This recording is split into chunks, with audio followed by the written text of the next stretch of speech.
வணக்கம். திரு ஆர்.எம். வீரப்பன் அவர்களை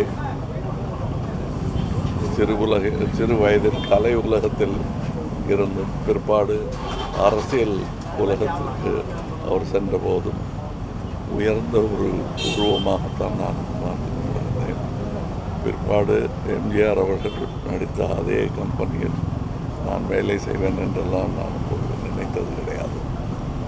அந்த கம்பெனியில் காக்கி சட்டை போன்ற சில படங்களில் அவருடன் சேர்ந்து செயல்படும் வாய்ப்பு எனக்கு கிடைத்தது. அவருடைய பயணங்களில் அவருக்கு ஏற்பட்ட அனுபவமும் ஞானமும் எனக்கு பகிர்ந்தளிக்கப்பட்டது என்றால் மிகையாகாது. ஒரு மூதறிஞர் திரையுலகத்திலும் சரி, அரசியலிலும் சரி, எம்ஜிஆர் அவர்களின் வலக்கையாக திகழ்ந்தவர். அந்த நிலை மாறாமல் என்றும் அவர் நினைவாகவே இருந்து வாழ்ந்து மறைந்தவர். அவருக்கு எனது அஞ்சலிகள்.